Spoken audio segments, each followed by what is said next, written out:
আমন্ত্রণ দীপ্ত সংবাদের সাথে আছে আমি তারান্নুম জুথি। শুরুতেই জানাবো নিটোল টাটা সংবাদ শিরোনাম।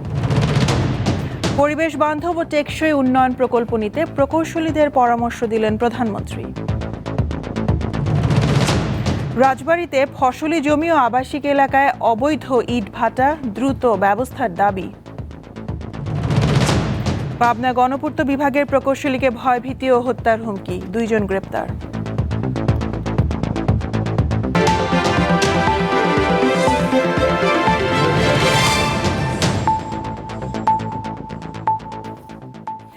উন্নয়ন প্রকল্প নেওয়ার সময় তা টেকসই, পরিবেশ ও জনবান্ধব কিনা তা বিবেচনার পরামর্শ দিয়েছেন প্রধানমন্ত্রী শেখ হাসিনা। একই সঙ্গে সাশ্রয়ী হওয়ারও পরামর্শ দেন তিনি। আজ ইঞ্জিনিয়ার্স ইনস্টিটিউশন বাংলাদেশ IEB সম্মেলনে তিনি জানান, ভবিষ্যতের চ্যালেঞ্জ মোকাবেলায় হাইড্রোজেন থেকে বিদ্যুৎ উৎপাদনের চিন্তা চলছে। দেশের পুরনো পেশাজীবী সংগঠন ইঞ্জিনিয়ার্স ইনস্টিটিউশন বাংলাদেশ IEB বর্তমানে এর প্রায় 17,000 সদস্য দেশের উন্নয়নে কাজ করছেন। শনিবার এই সংগঠনের 61তম সম্মেলনের আয়োজন করা হয়। রাজধানীর রমনায় IEBর সামনে এই অনুষ্ঠানে যোগ দেন প্রধানমন্ত্রী শেখ হাসিনা। এবারের প্রতিপাদ্য engineering and technology for smart Bangladesh. অনুষ্ঠানের শুরুতে ভিডিও চিত্রে দেশের বিভিন্ন প্রকল্পে প্রকৌশলীদের অবদান তুলে ধরা হয়। প্রধানমন্ত্রী তাঁর বক্তব্যে যুদ্ধবিধ্বস্ত দেশে সড়ক, কলকারখানা নির্মাণ সহ সার্বিক উন্নয়নে প্রকৌশলীদের ভূমিকার কথা স্মরণ করেন। যে পরিকল্পনা হোক, সেই পরিকল্পনা যেন 1 নম্বর হচ্ছে পরিবেশ বান্ধব হতে হবে, পাশাপাশি পরিকল্পনাগুলি যেন টেকসই হয় এবং খরচের দিকটাও বিবেচনায় নিতে হবে। এর থেকে জনগণ কতটুকু লাভবান হবে, শুধুমাত্র একটা নির্মাণ কাজ করার জন্য যেন নির্মাণ করা না হয়, এটাই আমার অনুরোধ। তিনি বলেন 2026 সালে আনুষ্ঠানিকভাবে উন্নয়নশীল দেশের কাতারে প্রবেশ করবে বাংলাদেশ। এরই ধারাবাহিকতায় উন্নত সমৃদ্ধ দেশ গড়তে কাজ করছে সরকার। এতে প্রকৌশলীদের ভূমিকা রাখতে হবে। সামনে আরেকটা নতুন দিক আসছে, হাইড্রোজেন। এই হাইড্রোজেনের ক্ষেত্রেও কিন্তু ইতিমধ্যেই আমরা পদক্ষেপ নিয়েছি। এখানে আমাদের গবেষণাও দরকার এবং এই হাইড্রোজেন বিদ্যুৎ কীভাবে উৎপাদন করা যায় সে বিষয়েও চিন্তা ভাবনা করা এবং গবেষণা করা এবং সেদিকে এগিয়ে যাওয়া। আমি প্রকৌশলীদেরই বলবো, আপনারাও আপনাদের মেধা মনন দিয়ে পরিকল্পনা কী নেওয়া যায়, কিভাবে এগোনো যায়, কোন কোন খাতকে আমরা আরও অগ্রাধিকার দিতে পারি, সেটা আপনাদের পরামর্শ চাই। অবকাঠামো উন্নয়ন নিয়ে সমালোচনাকারীদের জবাব দেন সরকারের প্রধান নির্বাহী। অনেকে প্রশ্ন তোলেন যে পৃথিবীর অনেক দেশে রাস্তা বানাতে এত খরচ, বাংলাদেশে এত বেশি খরচ হয় কেন, অন্য দেশে কম খরচ হয়। যারা এই প্রশ্নটা করেন, আমার মনে হয় তারা বাংলাদেশের মাটি সম্পর্কে কোনো ধারণাই নেই।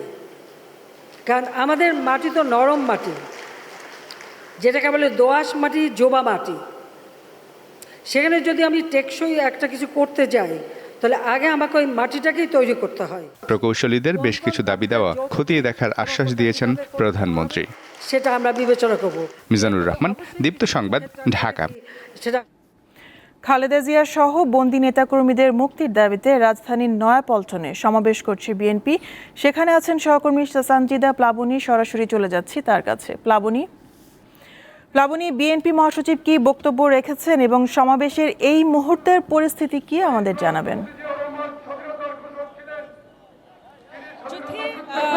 খালেদা জিয়ার মুক্তি সহ কেন্দ্রীয় নেতাকর্মীদের মুক্তির দাবিতে জাতীয়তাবাদী যুব দল আজকের এই সমাবেশের আয়োজন করেছে। নয়াপল্টন এলাকার নাইটিঙ্গেল মোড় থেকে ফকিরাপুর মোড় পর্যন্ত এক পাশের রাস্তা কিন্তু পুরোপুরি আসলে বন্ধ হয়ে গিয়েছে মানুষজনের এখানে উপস্থিতির ফলে। আমি আপনাদের একটু দেখাতে চাই যে পুরো এলাকাতে মানুষের জন্য ভর্তি।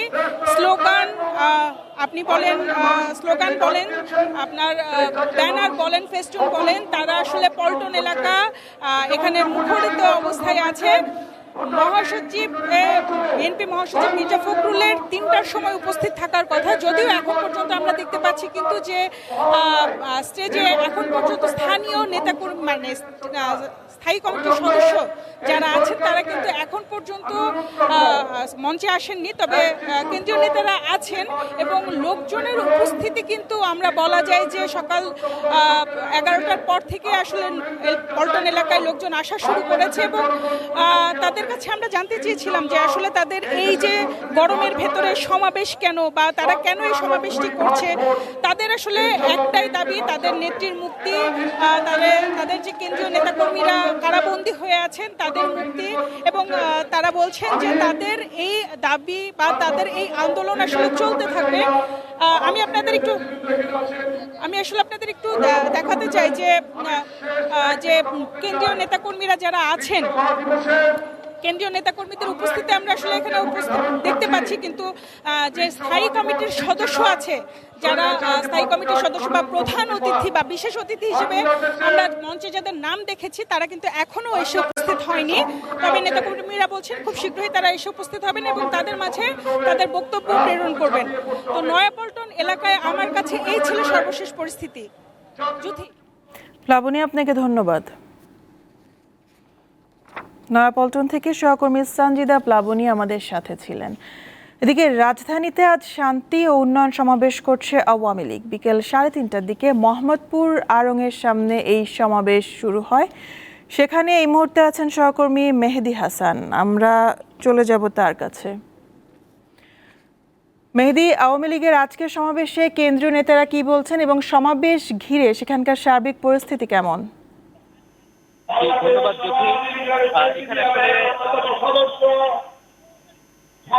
সফল সফলতা আমাদের প্রিয় নেতা জনাব আব্দুর রহমান এমপি, মাননীয় মন্ত্রী এখন আপনাদের সামনে বক্তব্য রাখছেন। দর্শক, সম্ভবত মেহেদির সাথে সংযোগটি পাওয়া গেল না, আমরা পরবর্তীতে আবারও চেষ্টা করব তার সাথে যুক্ত হওয়ার। এই মুহূর্তে চলে যাচ্ছি পরের সংবাদে। বাংলাদেশের ইতিহাসে অতীতে কোনো সময় এত বেশি বৈষম্য ছিল না বলে মন্তব্য করেছেন জাতীয় পার্টির চেয়ারম্যান জি.এম. কাদের।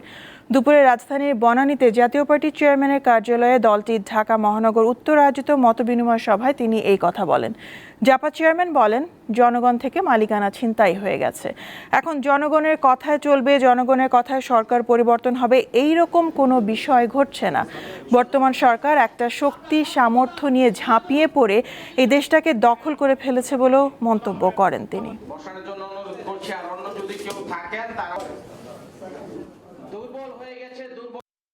আমার দেশ প্রজারা বলবে আমি চালাবো, আমি সরকার গঠন করব, আমি সরকার পরিবর্তন করব। উদ্দেশ্য হলো যে আমার যে বৈষম্য, আমার ভাইয়ে ভাইয়ে বৈষম্য করা, সেটার থেকে আমরা মুক্তি চাই। সেই দেশের মালিকানা, প্রজাদের যে মালিকানা, সেটা ছিনতাই হয়ে গেছে। এটা আমি আগেও কয়েকবার বলছি, মালিকানা তাদের হাতে নাই। আন্তর্জাতিক মানদণ্ড উন্নয়ন সহযোগীদের চাহিদা পূরণে অডিট কার্যক্রমকে সংস্কারের তাগিদ দিয়েছেন অর্থমন্ত্রী আবুল হাসান মাহমুদ আলী। সকালে রাজধানীর কাকরাইলে বাংলাদেশের কম্পট্রোলার অ্যান্ড অডিটর জেনারেলের এক আলোচনা সভায় অংশ নিয়ে তিনি এই মন্তব্য করেন। অর্থমন্ত্রী বলেন, অডিট কার্যক্রম আরও ফলপ্রসূ হলে সরকারের আর্থিক সম্পদের দক্ষ ও ফলপ্রসূ ব্যবহার সুনিশ্চিত হবে। সময়ের সঙ্গে সঙ্গতি রেখে মানসম্পন্ন এবং রিয়েল টাইম অডিট সম্পন্ন করতে অর্থ মন্ত্রণালয় সর্বাত্মক সহযোগিতা করবে বলেও জানান তিনি।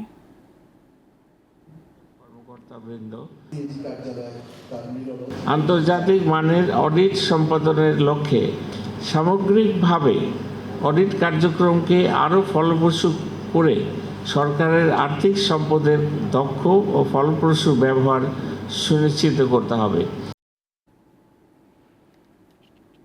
আলু, পেঁয়াজ সহ নিত্যপণ্যের পর্যাপ্ত উৎপাদন ও সরবরাহ থাকার পরও চড়া দাম অসাধু ব্যবসায়ী চক্রের কারসাজি ছাড়া আর কিছুই নয়। আজ ঢাকায় কনজিউমার্স অ্যাসোসিয়েশন অব বাংলাদেশ ক্যাবের প্রতিনিধি সম্মেলনে এমনটাই বললেন বক্তারা।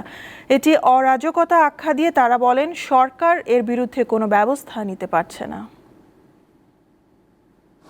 দীর্ঘদিন ধরেই অস্থির নিত্যপণ্যের বাজার। হু হু করে বেড়েছে দাম। বেশিরভাগ পণ্য কিনতে হিমশিম খাচ্ছেন নিম্ন ও মধ্যম আয়ের ক্রেতারা। এই অবস্থায় শনিবার রাজধানীর টিসিবি ভবন অডিটোরিয়ামে কনজুমার্স অ্যাসোসিয়েশন অব বাংলাদেশ ক্যাবের প্রতিনিধি সম্মেলন আয়োজন করা হয়। এতে জেলা ও বিভাগীয় পর্যায়ের নেতারা অংশ নেন। এ সময় তারা অসাধু ব্যবসায়ীদের নানা কর্মকাণ্ডের কথা তুলে ধরেন। ক্যাবের কেন্দ্রীয় নেতারা বলেন, পেঁয়াজের ভরা মৌসুম এবং ভারত থেকে আমদানির পরও দাম কমছে না। দেশে পর্যাপ্ত আলু উৎপাদন হলেও দাম নাগালের বাইরে।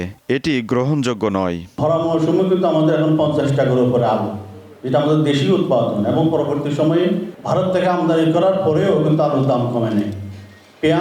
পেঁয়াজের ঘটনা কিন্তু একই। ভোক্তাদের অধিকার যদি সংরক্ষিত না হয় তাহলে স্মার্ট বাংলাদেশ করা সম্ভব নয়, সেটাও মানতে হবে। সুতরাং সরকারকে মেনে নিতে হবে ভোক্তা অধিকারের যে বিষয়গুলো আছে। তেল, গ্যাস ও বিদ্যুতের দাম বাড়ানো হলে বাজার আরও অস্থির হয়ে পড়বে বলে মনে করে ভোক্তাদের অধিকার আদায়ে সোচ্চার এই সংগঠন। অধিকাংশ ক্ষেত্রে ব্যবসায়ীদের কথা সরকার, ব্যবসার আনুকূল্যে নানা সিদ্ধান্ত হচ্ছে, কিন্তু আমরাও যদি ভোক্তারাও যদি তেমনি রকম একইভাবে সংগঠিত হতে পারে এবং চাপ সৃষ্টি করতে পারে, তাহলে সরকার ভোক্তার স্বার্থ সংরক্ষণে অধিক মনোযোগী হবে। ভোক্তা অধিকার আন্দোলন টিকিয়ে রাখতে তরুণ প্রজন্মকে সম্পৃক্ত করার উপর গুরুত্ব আরোপ করেন ক্যাব সভাপতি। ভোক্তা আন্দোলন একদিন। আজিজুল ইসলাম, দীপ্ত সংবাদ, ঢাকা। দর্শক, যেমনটি বলছিলাম, রাজধানীতে আজ শান্তি ও উন্নয়ন সমাবেশ করছে আওয়ামী লীগ। বিকেল 3:30টার দিকে মোহাম্মদপুর আড়ংয়ের সামনে এই সমাবেশ শুরু হয়। সেখানে আছেন সহকর্মী মেহেদি হাসান, চলে যাচ্ছি তার কাছে। মেহেদি, আওয়ামী লীগের আজকের সমাবেশে কেন্দ্রীয় নেতারা কি বলছেন এবং সমাবেশ ঘিরে সেখানকার সার্বিক পরিস্থিতি কেমন দেখছেন আমাদের জানাবেন। আজ পর্যন্ত কোনো শক্তির হয় না।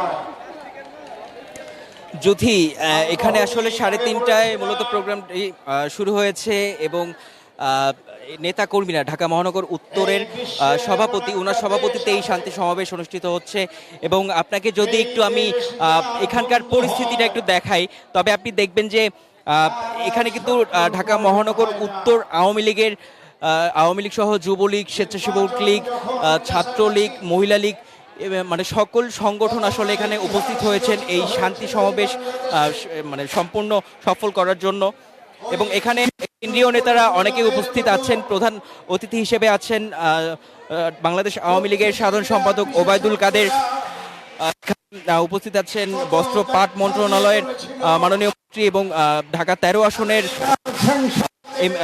সংসদ সদস্য জাহাঙ্গীর নানক, এবং এছাড়াও আরো কেন্দ্রীয় নেতারা এখানে আসলে উপস্থিত রয়েছেন। এবং এখানে থেকে তারা কর্মীদের আসলে দিক নির্দেশনা দিচ্ছেন যে বিএনপির যে এই তারা সমাবেশ করছে, তাদের এই সমাবেশে যেন কোনো বিশৃঙ্খলা বা কোনো নৈরাজ্য তৈরি করতে না পারে, সেজন্য আসলে তারা এই শান্তি সমাবেশ এবং এই কর্মীদেরকে আসলে দিক নির্দেশনা দিচ্ছেন। যদি আপনাকে যদি একটু এখন দেখাই, এখন আসলে কথা বলছেন প্রাণী সম্পদ মন্ত্রণালয়ের মাননীয় মন্ত্রী আব্দুর রহমান। তিনি আসলে এখানে যে কর্মীরা আছেন তাদের আসলে দিক নির্দেশনামূলক কথা বলছেন এবং পরবর্তীতে এই আগামীতে যে কর্মসূচিগুলো থাকবে তাদের আসলে তারা কিভাবে রাজপথে সোচ্চার থাকবে এই দিক নির্দেশনাগুলো মূলক আসলে তারা বক্তব্য দিচ্ছে।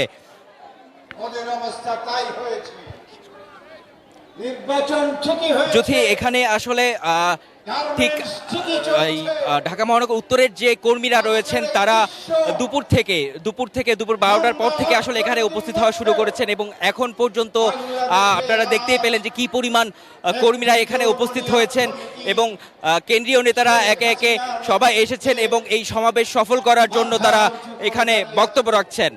জ্যোতি। মেহেদি, আপনাকে ধন্যবাদ। রাজবাড়ীতে ফসলি জমি, আবাসিক এলাকা ও শিক্ষা প্রতিষ্ঠানের পাশে অবৈধভাবে গড়ে উঠেছে অনেক ইট ভাটা। সেখানে জ্বালানি হিসেবে পোড়ানো হচ্ছে কাঠ। অবৈধ এইসব ইট ভাটার বিরুদ্ধে দ্রুত ব্যবস্থা নেওয়ার দাবি স্থানীয়দের। রাজবাড়ীতে ফসলি জমির উপর এভাবে গড়ে উঠেছে অসংখ্য ইটভাটা। এতে কালো ধোঁয়ায় দূষিত হচ্ছে পরিবেশ। জেলা সদরের 5 উপজেলায় শুধু 3 ফসলি জমিতেই নয়, আবাসিক এলাকা, শিক্ষা প্রতিষ্ঠানের পাশেও গড়ে উঠেছে এসব ইটভাটা, যার বেশিরভাগেরই নেই লাইসেন্স কিংবা পরিবেশ অধিদপ্তরের ছাড়পত্র। নিয়ম নীতির তোয়াক্কা না করেই ফসলি জমির মাটি যাচ্ছে ইটভাটাগুলোয়। 20, 50, 30 বিঘা জমি অনাবাদী হয়ে যাচ্ছে। কোনো লাইসেন্স নাই, ঠিক মতো কতজনের আছে কতজনের নাই আমি দেখছি। আর কয়েকদিন এভাবে যদি চলতে থাকে তাহলে আমাদের আর এই শস্য শ্যামল ক্ষেত আর দেখা যাবে না। ফসলি জমি বাটি কাটিয়ে ইট বানাইতেছে, ওই ইট বিক্রি করতেছে। স্থানীয়দের অভিযোগ, প্রশাসন কার্যকর পদক্ষেপ না নেওয়ায় এই পরিস্থিতি সৃষ্টি হয়েছে। তবে অবৈধ ইটভাটার বিরুদ্ধে ব্যবস্থা নেওয়ার আশ্বাস জেলা প্রশাসকের। অবৈধ ইটভাটার বিরুদ্ধে আমাদের নিয়মিত অভিযান পরিচালিত হচ্ছে।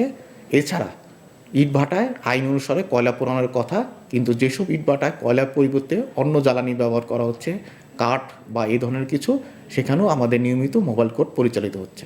পরিবেশ অধিদপ্তরের তথ্য মতে রাজবাড়ী জেলার 78টি ইটভাটার মধ্যে 56টি অবৈধ। দীপ্ত, বার্তাকক্ষ। পাবনা গণপূর্ত বিভাগের তত্ত্বাবধায়ক প্রকৌশলীকে ভয়ভীতি ও হত্যার হুমকির অভিযোগে 2 জনকে গ্রেপ্তার করেছে পুলিশ।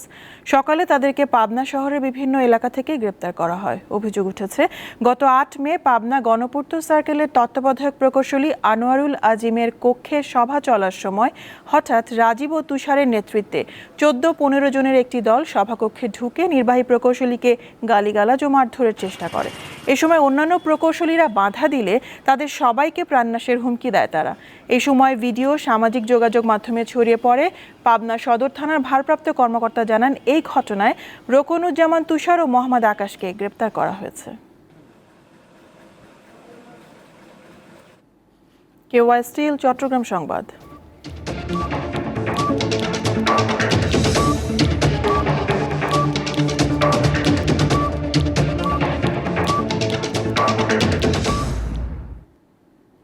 চট্টগ্রামে নন্দনকানন এলাকায় বৌদ্ধ মন্দির দখল নিয়ে 2 পক্ষের সংঘর্ষে অন্তত 6 জন আহত হয়েছে। শনিবার দুপুরে ভিক্ষুদের একটি অংশ মন্দির দখল নিতে গেলে আরেক পক্ষের সঙ্গে সংঘর্ষ বেঁধে যায়।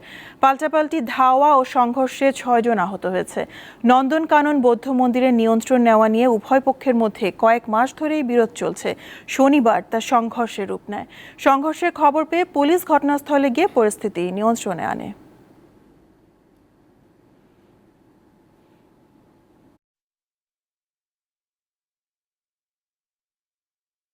আজ সকালে হঠাৎ বৃষ্টিতে রাজধানীর বিভিন্ন জায়গায় জলাবদ্ধতা সৃষ্টি হয়েছে। সকাল 7টার পর তুমুল বৃষ্টিপাত শুরু হয়।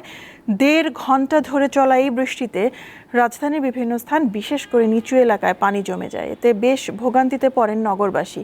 তবে বৃষ্টি থামার পর ধীরে ধীরে পানি সরে যায়।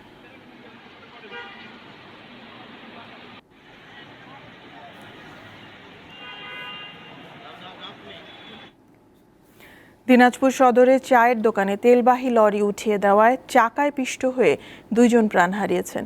ভোরে কাউগা হাটখোলা বাজারে দুর্ঘটনা ঘটে। পুলিশ জানায়, ফুলবাড়ি থেকে লরিটি দিনাজপুরে যাওয়ার সময় সড়কের পাশের চায়ের দোকানে উঠিয়ে দেয়। এতে পাশে দাঁড়িয়ে থাকা নৈশপ্রহরী আজহার আলী ও রানা নামের এক ব্যক্তি চাকায় পিষ্ট হয়ে সেখানেই প্রাণ হারান। স্থানীয়রা ওই লরির চালক ও তার সহযোগীকে আটক করে পুলিশে দিয়েছে।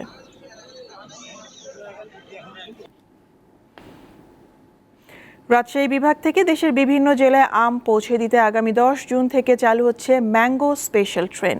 রাজশাহী বিভাগীয় কমিশনারের কার্যালয়ে অনুষ্ঠিত সেমিনারে এই তথ্য জানান রেলমন্ত্রী জিল্লুল হাকিম। চাঁপাইনবাবগঞ্জ থেকে ঢাকা রুটে 10 জুন থেকে চালু হবে ম্যাঙ্গো স্পেশাল ট্রেন। পদ্মা সেতু দিয়ে এবার ট্রেন চালানোর সিদ্ধান্ত নিয়েছে রেল মন্ত্রণালয়। টানা 5মবারের মতো চালু হচ্ছে এই ট্রেন। এর আগে লোকসানের কারণে এই ট্রেন বন্ধ করে পশ্চিমাঞ্চল রেল।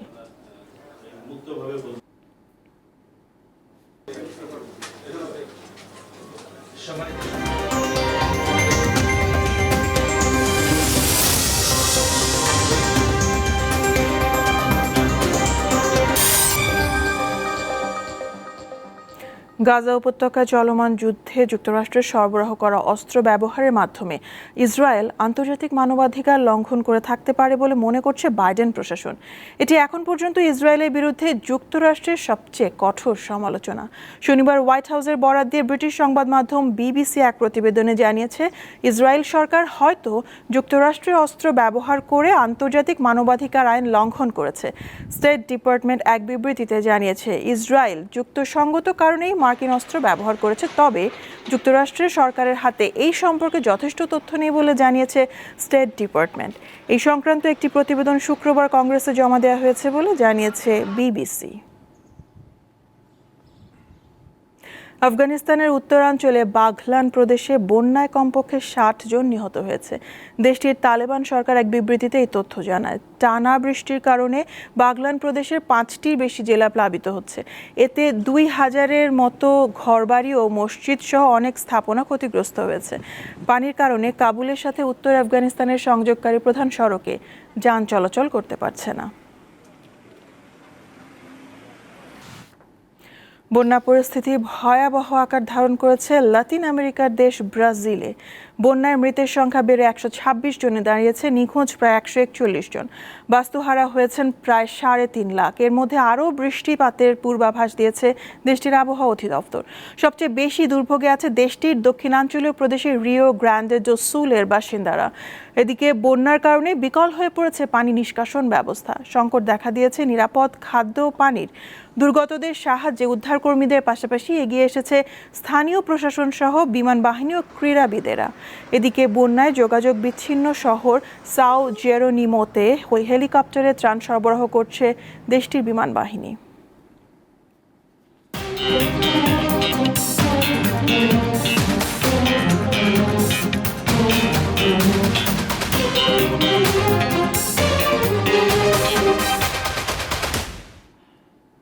পাঁচ ম্যাচ টি-20 সিরিজের শেষ ম্যাচে কাল মিরপুরের হোম অফ ক্রিকেটে জিম্বাবুয়ের মুখোমুখি হচ্ছে বাংলাদেশ। খেলা শুরু হবে সকাল 10টায়। প্রথম 3 ম্যাচ জয়ের পর মিরপুরের হোম অফ ক্রিকেটে ভয়ঙ্কর ব্যাটিং দুর্দশা। তারপরও সাকিব মুস্তাফিজের বোলিং তাণ্ডবে জয় নিশ্চিত করে বাংলাদেশ। এখন জিম্বাবুয়েকে হোয়াইট ওয়াশ করার অপেক্ষায় স্বাগতিকরা। তবে বিশ্বকাপের আগে ব্যাটিংয়ের এমন পারফরম্যান্স দলের জন্য বড় চিন্তার বিষয়। এখন শেষ ম্যাচে নিজেদের সেরা ছন্দে ফেরাই লক্ষ্য শান্ত বাহিনীর। অন্যদিকে ধবল ধোলাইয়ের হাত থেকে বাঁচতে শেষ ম্যাচে জয়ের বিকল্প নেই সিকান্দার বাহিনীর। কোপা আমেরিকার স্কোয়াডে নেই ব্রাজিলের তারকা মিডফিল্ডার ক্যাসেমিরো ও রিচার্লিসন। শুক্রবার ব্রাজিলের নতুন কোচ দোরিভাল জুনিয়র আগামী জুনের কোপা আমেরিকার স্কোয়াড ঘোষণা করেন। তরুণ এন্ড্রিক, তারকা স্ট্রাইকার ভিনিসিয়াস জুনিয়র, রদ্রিগো, রাফিনিরাই বড় নাম নেইমারহীন এই দলে। জায়গা হয়নি ম্যানচেস্টার ইউনাইটেড খেলা স্ট্রাইকার অ্যান্থনির। বিশ্বকাপ বাছাই টানা 3 হারের পর দায়িত্ব নেন দোরিভাল জুনিয়র। তার অধীনে ইংল্যান্ডকে হারিয়েছে তারা, ড্র করেছে স্পেনের সাথে।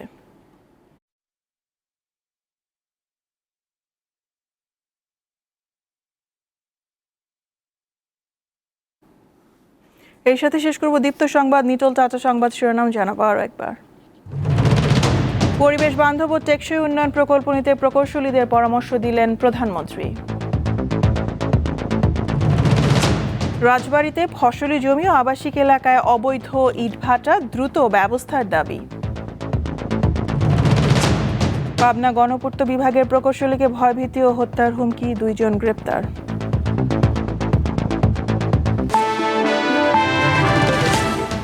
এ ছিল এখনকার মতন। আমাদের পরবর্তী সংবাদ সন্ধ্যা 6:50 দেখার আমন্ত্রণ রইল। দর্শক আরও তথ্য ও বিনোদনের সংবাদ জানতে যুক্ত থাকুন দীপ্ত টিভির ডিজিটাল প্ল্যাটফর্মগুলোতে। ধন্যবাদ সবাইকে।